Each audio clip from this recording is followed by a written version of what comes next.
Did anyone have a chance to come up with a question they'd like to discuss this week? I was really kind of reminded again, the number he threw out in this chapter about our prison population, just the amount of people we have in prison here. Right. 5% of the world's population is the United States, but we have 25% of all incarcerated people here. Uh-huh. And it's true for our juveniles too. You know, it's, and I'm sure that race has just plays in it in a number of different ways. And I think he said something about and other factors, but he didn't list any of them. I just, that's just such a huge issue. And I think it's played out across, politically with both. I think they attribute a lot of this to Reagan, starting some of it, but it played out in the Clinton years real heavy too. So it's across the board. It seems to be something the population wants. Uh-huh. Right. Yeah, I didn't realize to what extent it began or happened in the Reagan years, because you do hear a lot about how, the war on drugs with the Clintons had a huge impact on increasing the. It actually began under with Nixon, who was the first law and order president. Mm-hmm. Mm-hmm. So that's a good place to start. That still comes back to us all the time now. We still with the Black Lives Matter movement and the marching these last few years, then you still hear that again, law and order. And then you hear, defund the police completely. It's, I don't know. Well, movement to defund the police, and there are varying shades of it, but a lot of it was not completely. A lot of it was based on the fact that what has been funded in place of the police, what has been defunded to fund the police, are social services and things of that sort. So what really has happened is that the police are in a position in which they have to be law enforcement officers, sort of emergency marital counselors, emergency social workers, and emergency psychiatric workers when they're trained to be law enforcement officers, and their training in kind of the other stuff is perfunctory in comparison to the training received by a trained professional. And then also when your focus is law enforcement predominantly, it imposes a certain kind of worldview on your activities, so that you're going to view what you can describe as sundry activities through those. So even ignoring elements of racial bias and whatever else, personal stress, whatever, there's a tendency to view problems that are not strictly related to law enforcement, like somebody's crazy, as a law enforcement problem, or somebody is suffering from depression, that becomes a law enforcement problem. And so the tendency then is that it's much easier in that context for violence to escalate. And so that's a problem. And that largely has happened through the defunding of social services, which really started very heavily under Reagan and has been an ongoing theme in American society. I think so. I think our police force has really morphed into something more, though. I read a book maybe a year ago or something, and it was about the militarization of the police. of the police force. And there's so much to that. I worked for the government, for the military for 30 years. And that's where a lot of excess military stuff goes, is to the police. Yeah. And they present themselves in a very combative military way. Yeah, I mean, even simply the fact that in America, police officers are armed. Yeah. In much of the world, they are not. Right. And they're armed to the hilt. Yeah, and a lot of the other places they're on foot, and here they're in their vehicles. Right. Right. And armed as opposed to carrying no arms at all. Right. Yeah, and that goes back to the escalation thing you talked about. Yeah. Actually, that there are two questions about that. One is discussed based on the culture of American society, and particularly of white American Christianity. The destruction of property is far more disturbing than social oppression or the loss of life.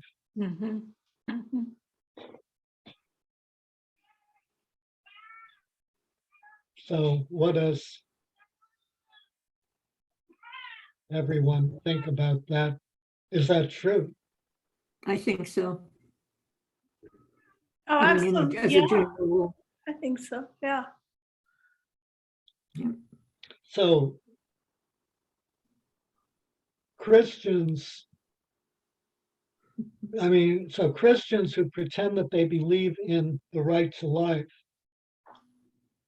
are more upset by the destruction of property. Yeah, I mean, you think of the people, if someone has come onto your property, you seem to have a right to shoot them. Right. Whether they're destroying your property or not, it's just the fact that they're there. Right, like those people in Missouri who were Christians. I don't know. I think that goes back to our society. I think in the whole thing with scarcity. I think we're an old society of there's not enough for me. The early people who came needing to get their farmland, their everything, there's just never enough, and you have to protect what is yours so much. Or the thought that you do, even though what is yours never really was yours until you took it. But there's always that. Yeah. That's very true. Yeah, I mean, it's also true. Native Americans should go back to where they came from. Right. Because we discovered this land. I heard it put a very different way recently. I can't remember where it said, when Columbus encountered America. Oh. When he encountered the land. Right. I thought that was a good way to put it. Yeah. I like to express it as invaded. Yeah. Yes, understand, but rather than discovered, encountered is much more like it was there. People were doing things and he happened on there. Right. Yeah. The fact that property is more important than human life is about the worst form of idolatry imaginable. Absolutely. It means that a dead thing that you own is more important than the human life around you. And your inanimate possessions are the highest priority. So in that case, whether you profess a belief in God or not is totally irrelevant. Idolatry is idolatry.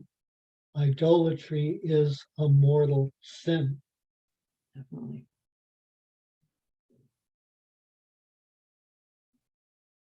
That probably, though, is why we're so focused on punishment, too, with our prison system, instead of some sort of redemption or rehabilitation or something like that. We're really just focused on punishing. Why do you think that is? Well, I kind of think it's what you had said. Our things are more important to us than people. Mm-hmm. And what about the people being punished? In my view, they're almost always people, I mean, the great majority of people of color. Right, right. I mean, there. I was gonna say, I would be interested to find some statistic of when somebody comes on your property or steals something from you and it's a white person, are the owners as upset as they would be if it were a person of color? That's a sort of rhetorical question in my mind. I wonder how that would play out. Mm-hmm. Right, right. Very, right. We can only speculate very differently. Yeah, I think so. But the emphasis on punishment rather than rehabilitation in many ways stems from the fact that those being punished are, and especially people of color, given the views of people of color, is that they're fundamentally irredeemable. That's Right. true. Right. Yeah, yeah. So it is really, it's not even a form of punishment. It really is just containment. Right, it's containment. Yeah. Bad as it is, and I know we're sort of focusing on our country, but like you mentioned about other police entities in other countries didn't necessarily carry guns, a lot of them don't. But I'm thinking to myself, that whole idea of this person has harmed me and has to be punished goes way back. Think of the debtor's prison. Think of being put into prison because you can pay your debt, and they won't let you out till you can pay your debt. And how in heaven's name are you supposed to pay your debt if you're locked up in? But that was now that is from, you know, quite a while. In fact, I'm not so sure. We don't really have debtors' prisons in this country that much, do we? Is there something in the we did. There was a period when we did.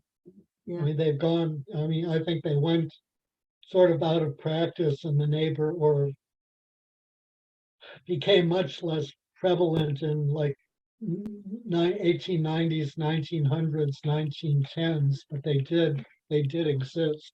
Okay. Because I was thinking that would certainly be a good subject for one of the Bill of Rights amendments. Yeah. Anyway, yeah, it's true. It's true. It bothers me more and more each year as I become more and more aware of it. It's just putting a person in prison, sentencing him to so many years or what have you, and then just letting him just rot there, or get up in the morning, walk around, maybe make license plates or some, you know, unimaginable, interesting, creative thing like that, rather than taking the person you've got total control over him or her and think of all the wonderful things you could do. You know, you can say, yes, you do have to come to this class, but it's going to be good and you're going to enjoy, you know what I'm saying? We're going to really look. Instead, it's, you know, it's such a waste of time and talent. There has to be talent. Yeah. And then people get all upset because the same people go back to jail. Well, what the heck do they expect? Right. You know? Right. But we saw in our earlier chapters, sometimes they don't do that and they put them to work. So that can right. I mean, that's a major. That's a major source of revenue. Yeah. True. That's true. You know, things like doing road work in you know, the road work gangs, making license plates. Those end up being, you know, the labor needed to do that work is free, and so, you know, it's fundamentally slave labor. It is. It is. And it doesn't contribute to any sort of rehabilitation or thoughts of how can I do something different once I'm out of here. It doesn't lead to that at all. In fact, no, I think this came up a summer or two ago with our fires too. a lot of the fires in California and places are being fought with prisoners. And Really? once they get out of prison, they weren't able to apply to be firefighters. They couldn't do it. Well, they were, because they had a federal record, a prison record. So I think the governor of California changed that after the last big fire that we had, because so many of them were working. They changed it. But will the fire departments hire them? Hard to say. Yeah. Yeah. There are I really think it's a horrible thing to go through life, and everything that you want to do to better yourself is refused to you because you were in prison, because you, as they put it, paid your debt to society, but that hangs over your head. And that's just as bad. I mean, it's just so frustrating.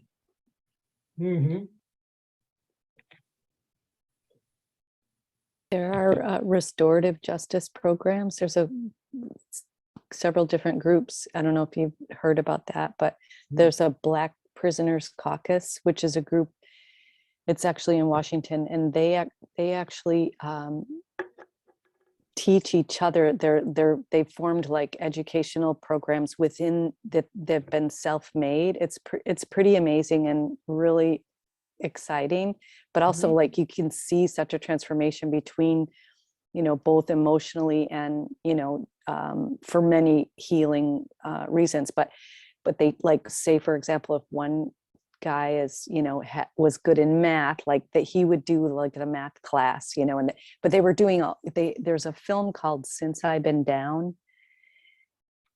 So that's where I like saw kind of an in-depth interesting, interviews with different folks and all that. But anyway, if you check that out, it's called Since I've Been Down. Tisby begins the book by mentioning sort of the language of racism has morphed so that it becomes more sanitized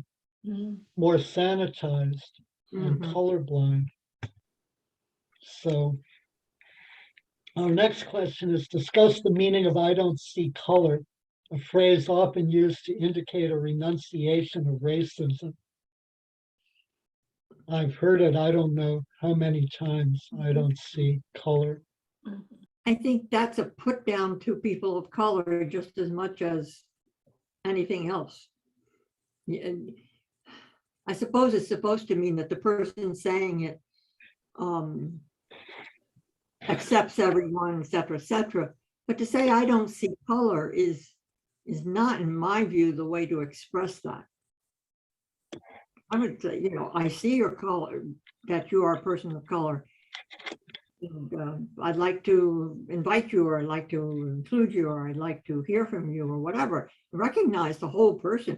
Person of color, if you say, I don't see color, how do you think that makes them feel? It means that their color is devalued. I mean, the fact, I'm probably not making myself clear, but to me, it's a devaluating statement, to a person of color. Yeah, no, I think you're making yourself clear. I go a little bit further. It's not so much, although it is devaluing, it also, I mean, unless we're blind, we see color. Right. So what I don't see color means, I mean, in some sense, the absence of color is white, right? I thought of that. So what you're saying is, I see only white. So I see everybody as if they're white people.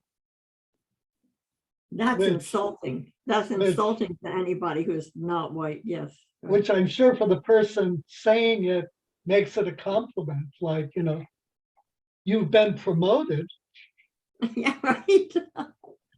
Welcome. I'm going to let you into a very exclusive club. And welcome, but I don't think that that's especially the way that the people of color are likely to view it as a welcoming. I agree. And it's also, in many ways, I think it reflects the evangelical view of humanity in many ways.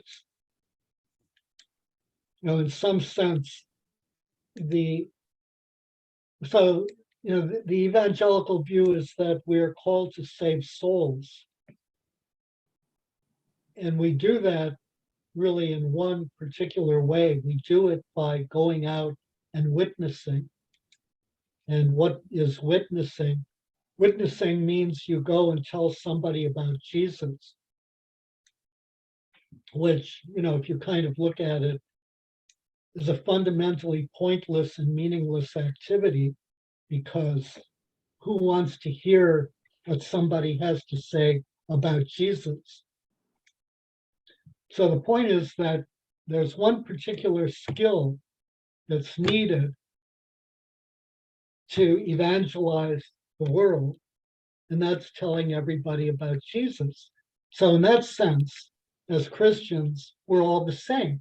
We're supposed to go out and tell people about Jesus. It's not, you know, that some have gift X and others have gift Y, and we're all different, but we're all one people of God. It's that we should be all the same in telling people about Jesus and bringing people to the gospel. So in that sense, the uniqueness of humanity disappears in the face of this kind of, how to describe it? Well, misplaced stupidity. And at least, you know, from my experience of being an evangelical, that's a really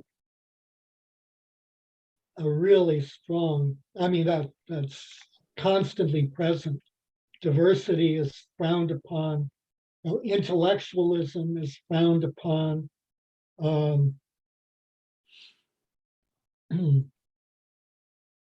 Just, you know, an enormous view that everyone's the same. There's only one way of doing this, and, you know, that's the way it should be done.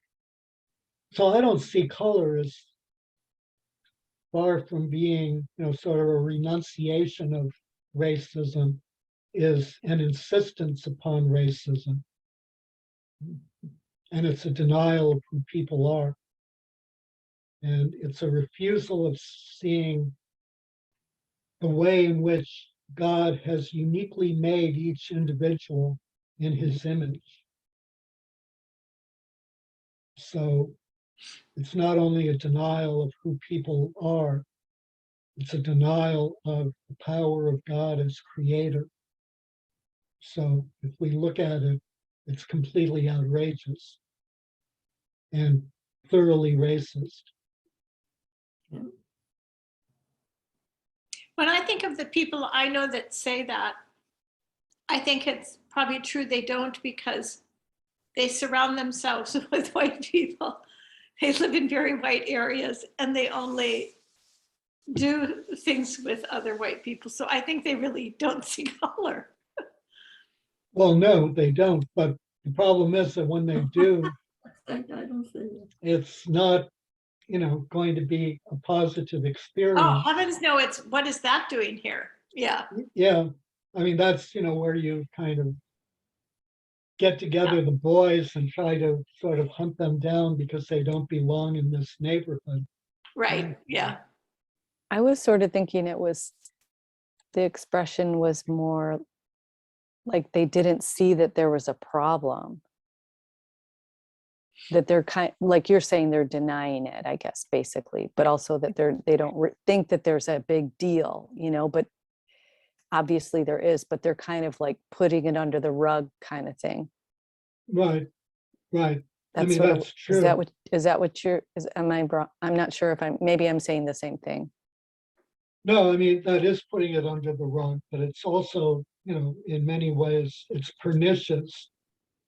And it's putting it under the rug, but it's insisting on really the right to be racist. It's holding up whiteness as a standard, and, you know, sort of benevolently extending it to people who are not white because you don't see them as being people of color, except that they are people of color. And they probably know that every day. Yeah, I mean, sort of as kind of thinking of this in a slightly different way, so I'm a Croatian, and, there are things to be proud about in being a Croatian, things to be very ashamed about in being a Croatian, but, I'm a Croatian. I don't want to be confused with an Anglo-Saxon, right? Because I'm not an Anglo-Saxon. So if someone sees, white people as all Anglo-Saxons, right? Yeah. That's offensive. I'm Yeah. not an Anglo-Saxon. I'm a Croatian. Culturally, I'm a Croatian. My family's tradition is shaped by the fact that they were left-wing Croatian Catholics. That's who we are. And so to be promoted to Anglo-Saxon is not a promotion, it's an outrage. Well, the WASP, white Anglo-Saxon Protestant. Yeah, That's exactly. Federal, that's the upper layer, the upper stratosphere. Yeah, I mean, that acronym's been around all of my life. Right, you're right. And I mean, Catholic. it's white Anglo-Saxon Protestantism that has really defined American culture and provided, much of its racist underpinnings, Right. as well as many of it, the other, the culture of acquisitiveness, the culture of imperialism, culture of domination. Anglo-Saxon, white Anglo-Saxon culture has been and is predominantly is extremely oppressive. Do you think there's any hope of like for education to change and, for people to, I mean, I'm reading this material and I feel it's kind of ridiculous, that, we don't really think about so many things and we're just, making our way and learning and not questioning and just kind of accepting, what we've been fed. But I wonder, I mean, and I don't know, that's a big answer. There's just so many aspects like education, from K through, all the way through, right? As well as adults, as well as all of us. I mean, it just seems, I think people are aware that there's been many things have been uncovered, but I don't know if it can actually, leave the left and move to the center and infiltrate everything. Is it possible, do you? I mean, education is, sort of one thing, but activism is the other. And, activism has profoundly really shaped our world in many ways. The advances, in civil rights, however limited they are, were the result of activism. Our world, the notion of human dignity and of the rights of human beings, in many ways, was shaped by the French Revolution. It's true that those values were sort of, were articulated by the fathers, were articulated in response to, some of the Catholics, the missionaries opposing the treatment of Native Americans, but as sort of a mainstream value, it really didn't happen until the French Revolution, which, incidentally, the church strongly opposed. Of course. So, I mean, the church's position is really to oppose human rights, to oppose human dignity in favor of monarchy and the power of the aristocracy.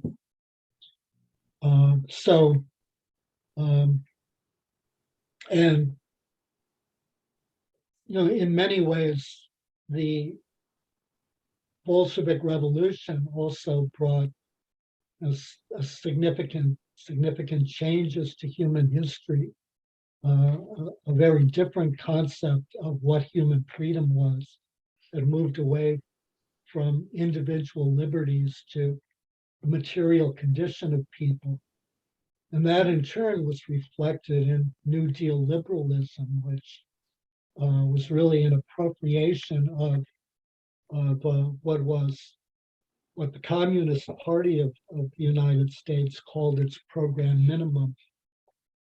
So a set of policies that the Communist Party pursued in the absence of the proletarian revolution to prepare the conditions for revolution and improve the condition of the working class.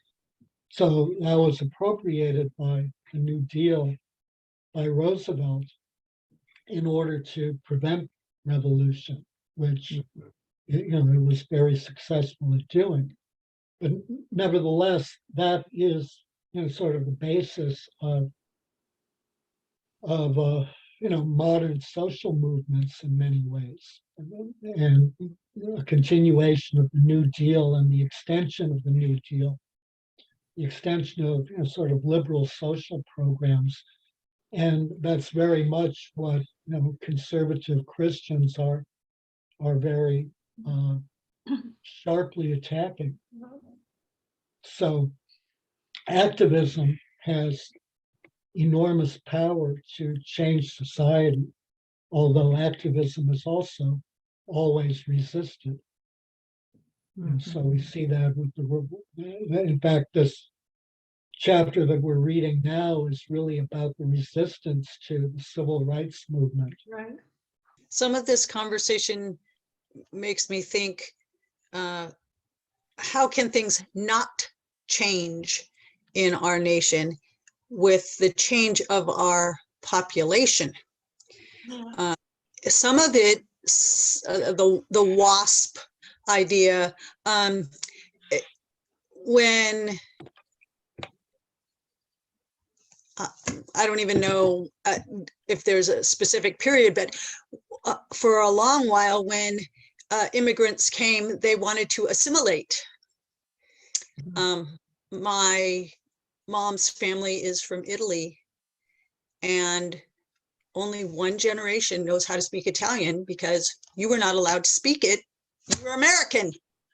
Right. Speak American, become American. And so they lost a lot of that culture. I'm not saying we don't eat that way, or, my mom didn't have the family recipes, because she did have family recipes, but it was become American, and becoming American means being white. Right.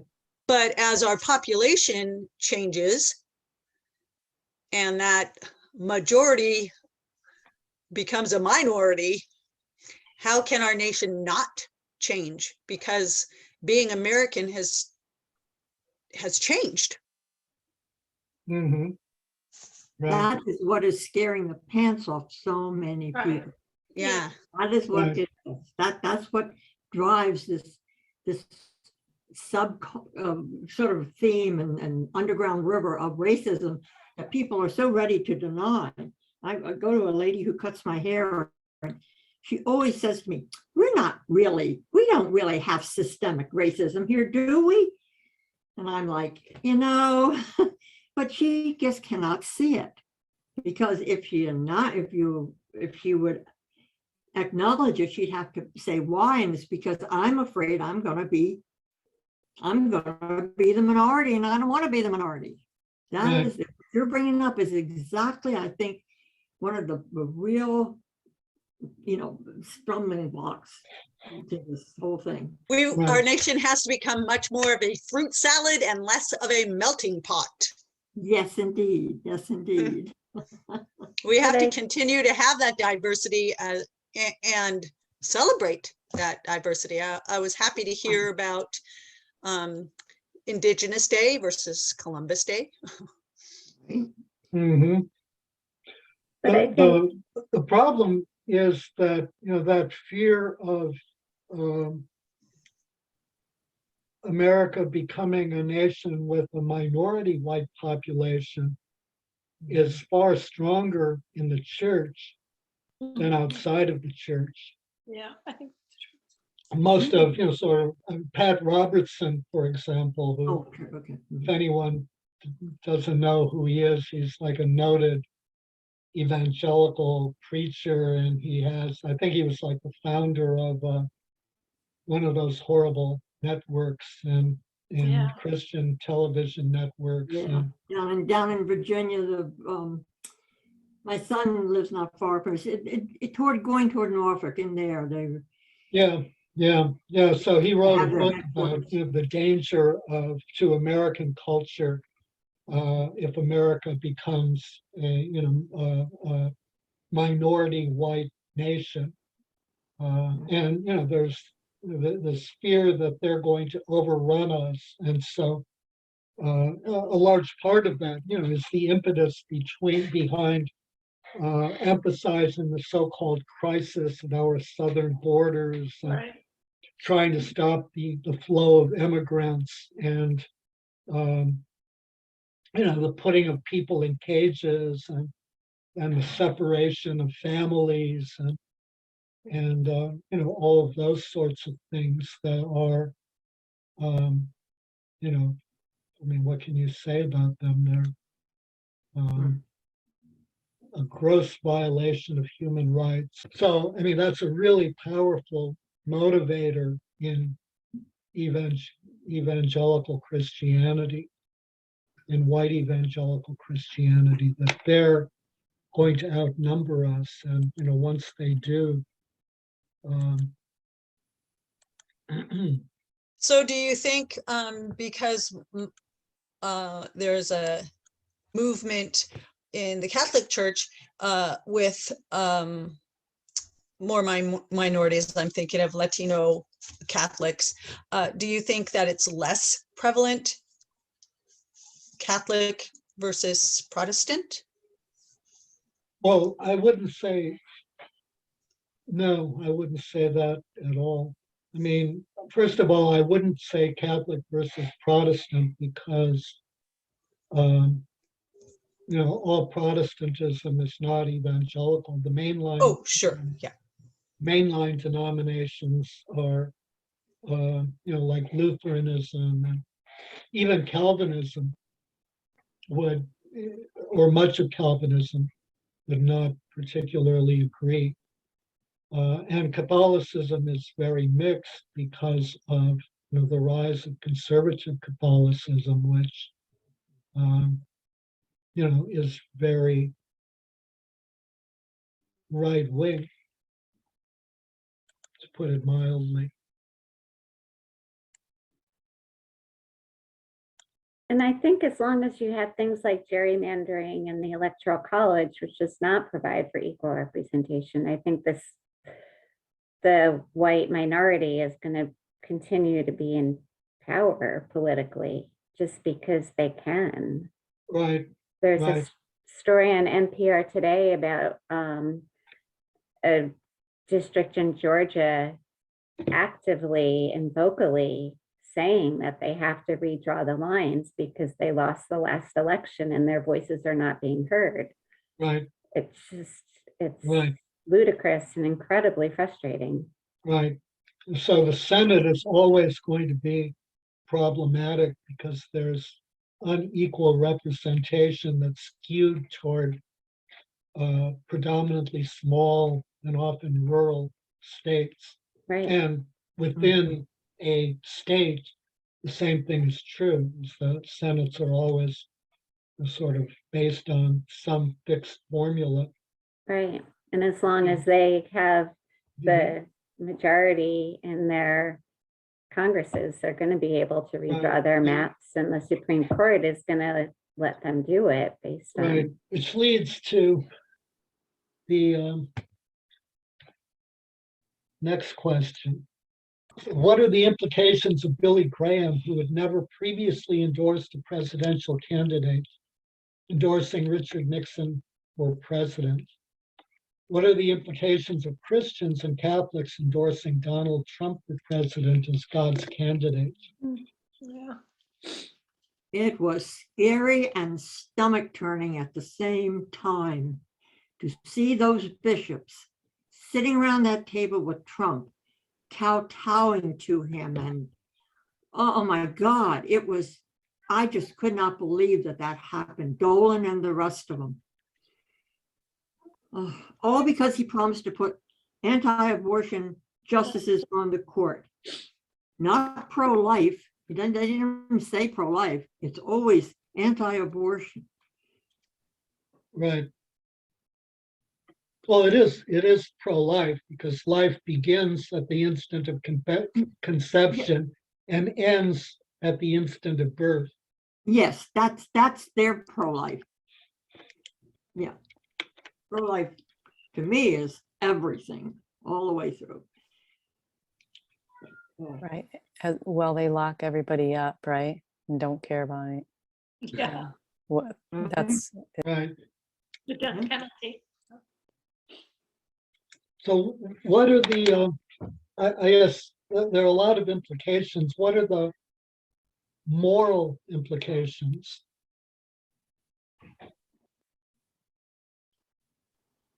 Of endorsing a candidate as God's candidate? I would ask, why would you consider someone who lies every time he opens his mouth? And I don't mean just little things that are so blatant and obvious. And you would endorse that person as God's candidate, or even if you didn't endorse that person at all. But what does it say? What are you saying? What are the implications? The implications are that, well, I'm not even sure, maybe that seeking control, the Catholic bishops that were involved in this and other Catholics, and believe me, I know a lot of them who Right. think he walks on water. I could never understand it, and I better shut up because I'm getting so confused in my head. I don't know what I'm saying. Well, Mary. what I'm sort of really trying to get at is that when you endorse a candidate as God's candidate, you become morally responsible for the failings of that candidate. So when you endorse a candidate as God's candidate who lies, the lies are yours. They're not only the candidates. When you endorse a candidate who endorsed war crimes, as Donald Trump did, those war crimes and the murders that are pardoned become your murders. You become guilty of all of the crimes and all of the sins that the person who you have said is God's candidate has committed.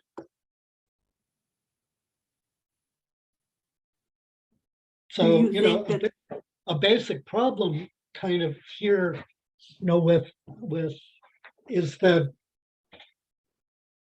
we have minimized sin. We don't take sin very seriously. We don't take hell very seriously. Hell is real. God will judge us. People will go to hell. We're not given a blanket ticket to heaven. That's ridiculous. And in a lot of basic ways, many Christians fail to take faith very seriously. They think that they're in control of God. but we are not in control of God. We will answer for the things we've done. And so when you endorse a candidate as God's candidate, that candidate's sins are yours. The also the morality. I'm sorry, Susan, were you going to say something? I don't understand how anybody can claim to speak for God. Like, how does anybody know that? I mean, how can anybody claim to say that God has told me that Donald Trump is his divine chosen one? I don't understand how anybody feels that they're in that position. Well, yeah, I mean, many people do. Right. And but it's also, based, I mean, in some cases it's based on, sort of God told me, but in other cases it's based on, I mean, so it's based on the same kind of transactional analysis that Trump himself does. Truth, Trump is transactional. If it works for me, it's the truth. If it doesn't work for me, it's fake news or a lie.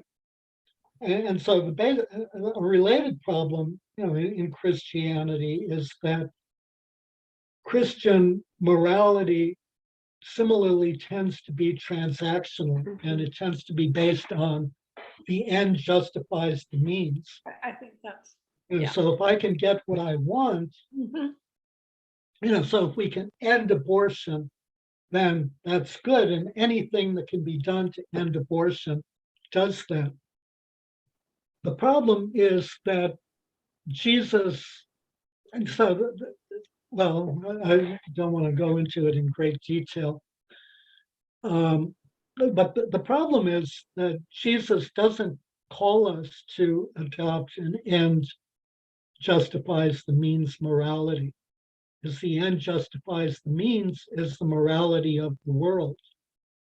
It's always been the morality of the world, and it's precisely, what's wrong with the morality of the world. Jesus calls us to evaluate the means that are going to lead to the end. So producing an end is not desirable because we, in fact, our means will never reach the end that we think they're going to reach when we adopt an end justifies the means reality. For several reasons. One, because we're not sufficiently in control of the world to do it. And two, because God is in sufficiently control of the world to deny it. So that doesn't work. So the means are what we have to focus on. That we love the Lord our God with all our heart, that we love our neighbor as ourselves, that we don't be instruments of, that we aren't instruments of hatred, that we aren't instruments of death, that we follow the teachings of our Lord and not, do this other stuff.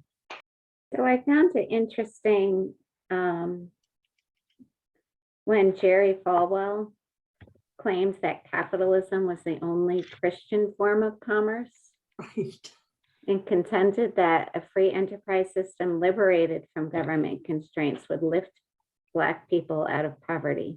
I thought I keep going back to that and rereading it, trying to figure out how he's could justify that claim. But well, yeah, and also that Proverbs provides, sort of the outline of a capitalist economic system. right. The problem is that view itself is contradictory because Black people are in the condition that they're in because they're lazy, they don't have a proper work ethic, Right. and whatever. So although it presumably creates a potential for Black people to raise themselves up from the bootstraps. I mean, I think there's also a recognition that they won't, because they don't have the whatever incentive or motivation to do that. Nothing is said about all the strictures that are in place.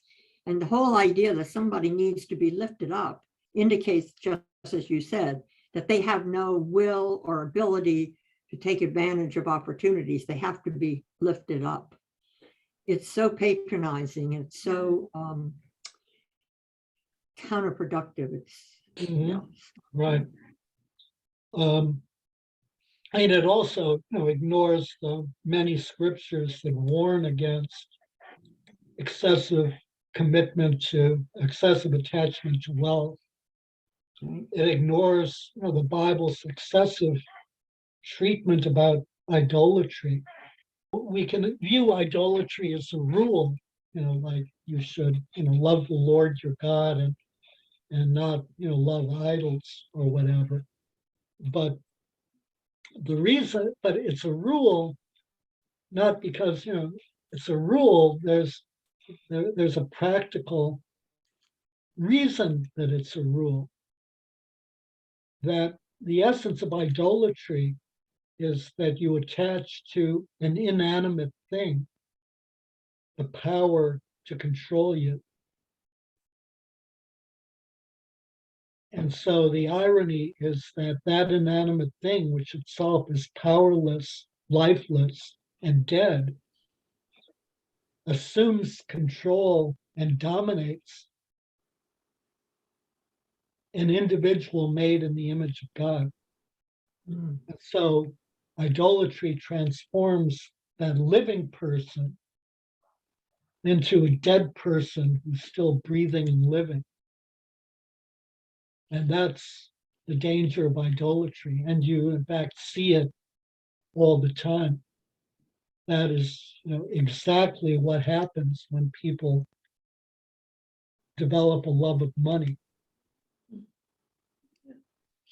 That's what happens when people develop, a love for their cars, a love for their houses, a love for whatever. The practical policy implication of that has been, support for tax cuts for corporations. And we saw, because we want capitalism to grow. So first of all, notice the implication here is that these people are free market capitalists, right? We don't live in a free market capitalist society. If you read Adam Smith, who in some sense is the classic economist of free market capitalism, you have an unlimited market of small producers who bring their produce to market for an unlimited market of consumers. So market force works out, and those who produce the best products, or deliver them most efficiently, or some form have an advantage over their competitors, grow. But the problem is that once they grow, they push out the other competitors, and we end up with an economy that's based not on free market capitalism, but on monopoly capitalism. So we live in a society that is dominated by monopoly capital.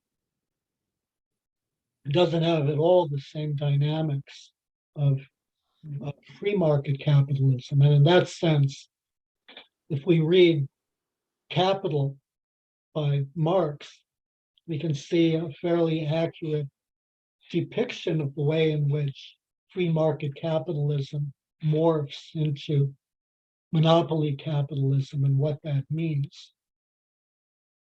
So, but the important thing about tax cuts to corporations, which reached under Trump really ridiculous proportions, is that they enrich the rich. They're one mechanism for enriching the rich even further and ensuring that none of the wealth trickles down to the poor. So, trickle down economics, which was a big thing under Reagan, Yeah. doesn't even exist anymore because nothing is supposed to trickle down. It didn't trickle down then either. Didn't trickle down then either. Well, and the free from government constraints is justification for the elimination of any type of social welfare, right? You don't have to worry about that because everybody's just going to lift themselves up, and Right, just, frustrating. right. What also is a really major theme under Reagan, and I don't know to what extent it's been, rectified or reversed in the period after Reagan, is that under Reagan, the data gathering agencies in the United States government were, their revenues were, their budgets were severely curtailed. Hmm. And so, a net result of that is that the quality of the data that they were gathering was severely curtailed. Yeah.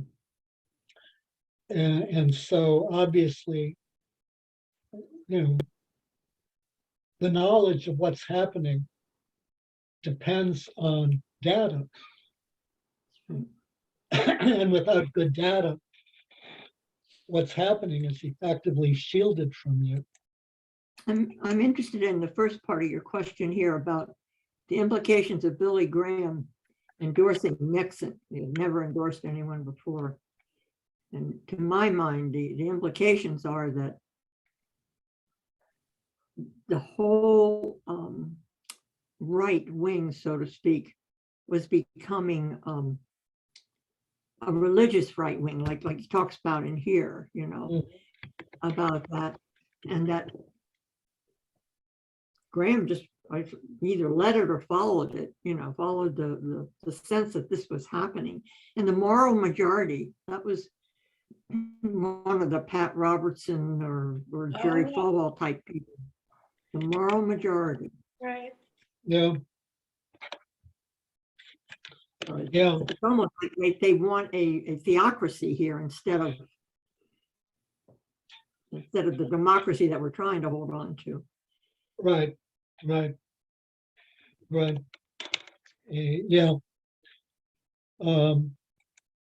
Right. That's a really good point.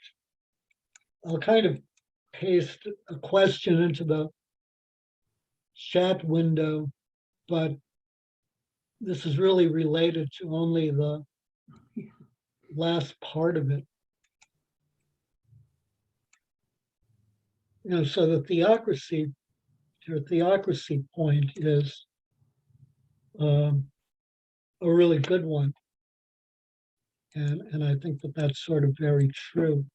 Full question that I pasted in was, Tisby defines the elements of Sunbelt culture as free market capitalism, meritocratic individualism, and America's founding as a Christian nation. So how does this relate to racism? So America's founding as a Christian nation, the idea, is that America was founded as a Christian nation, and so we should return to our roots.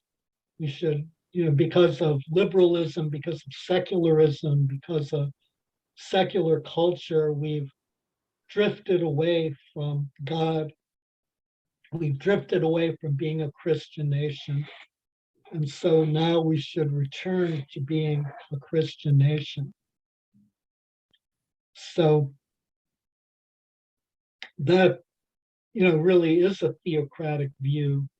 But what's wrong with it? Many things. Any idea of what's wrong with that? what are some of the things that are wrong with it? Well, one of the things is when they, or the people who purport to support this type of thing, when they say Christian, they're not including Catholics as a rule. They're really talking about, and I doubt they're even including mainline Protestant denominations. It goes back to the so-called, the same evangelical, when they say that's our Christian roots.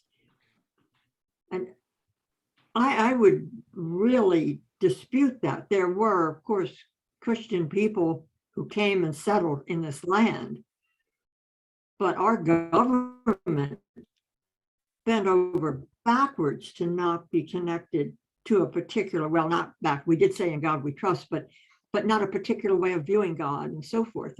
And so this business that we were a Christian nation is really something out of whole cloth, to my mind. Mm-hmm. Right. Well,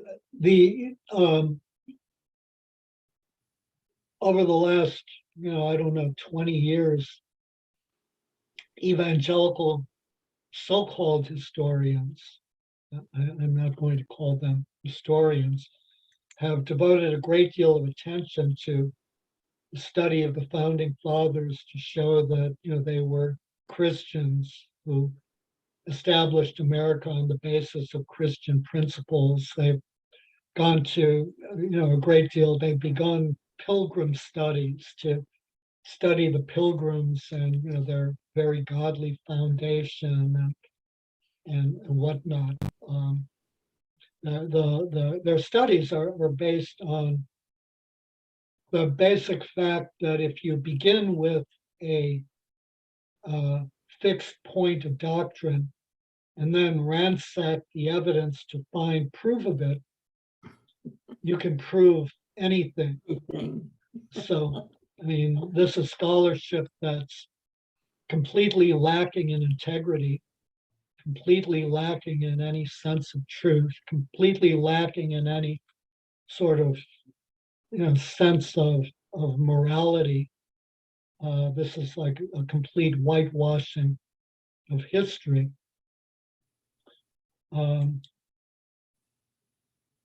Also, just before we kind of hear other opinions, as a historian and as a Christian historian, the notion that we can return to something is absurd. History is a forward-only process. I remember you saying that. Notion for if any Christian who believes that Christianity can return to something is not a Christian. I would make that categorical statement. Our understanding of history is defined by Saint Vincent of Lorraine. He in turn really draws on a rich tradition, that begins with the fathers, and of which he was one. And last week, I think, or the week before, we read a passage from Hebrews that many ways defines or articulates what Saint Vincent of Lorraine more carefully defined in his understanding of history. So history is a forward-only process. When you hear about returns or returning to being a godly nation, it's hogwash. So what? Any other thoughts of what's wrong with returning to America's founding as a Christian nation? How about genocide? Genocide in connection with slavery? In connection with slavery and in connection with indigenous people. Right, I'm sorry. I am very guilty of that. I don't give enough thought at all to indigenous people when I'm thinking along these lines and stuff. So I apologize for that. It's something I'm trying to work on. But when you said genocide, they never jumped into my mind. Right. But yeah, more so than blacks. Blacks are certainly, Black people were very, put upon and all, but they weren't wiped But out also, because the labor was passage needed. here for Black slaves was genocidal. Most, Right. a large proportion died. Because Didn't they were make needed. it. But the That indigenous was people were in the way, so they had to go. Yeah. right. So foundation on genocide, foundation on theft of native lands. That doesn't sound very Christian.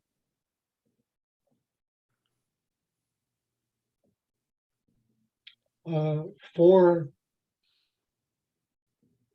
the Pilgrims, a foundation on bigotry and intolerance. It's true. And yet the reason they left England was because they were not being tolerated. But isn't it always true that the group that, when you go away from that, and then what you turn around doing is establishing the same thing, only you're in charge now and other people are being not tolerated. Mm-hmm. Very Right. ironic. But they weren't tolerated because they themselves were intolerant. It's Well, not purely, true. it's not purely that they, Right. that they Yeah, brought. no, you're right. They weren't the innocent lambs. You're right. Yeah, they themselves were intolerant. You're Yeah. right. I mean, they didn't bring religion, bring the faith here and then become intolerant. They already were. That's It's right. part of the reason that they left in the first place. You're absolutely right. I'd forgotten that aspect. So any other thoughts about the Christian nation that we all aspire to move to? I think it would be defined in so many different ways. Whose version of a Christian nation? Right, exactly.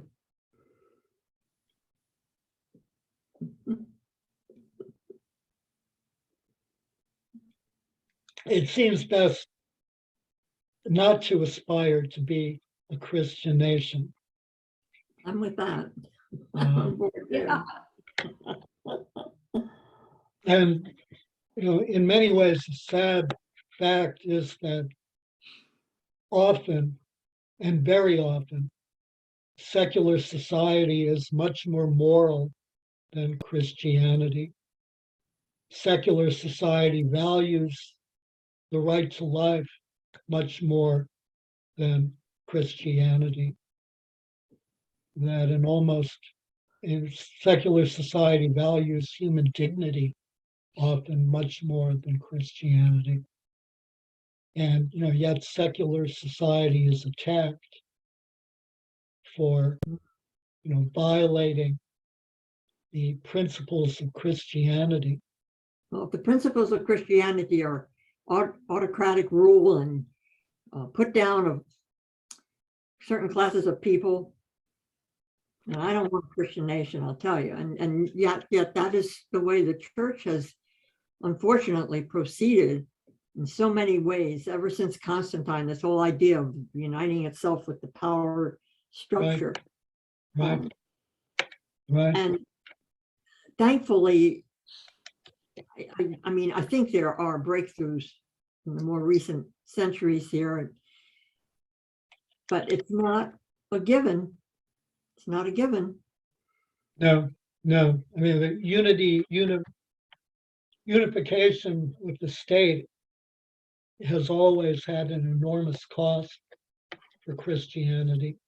Part of the greater success of Catholicism or of Western Christianity than Eastern Christianity is that with the fall of the Roman Empire, it became free of imperial rule.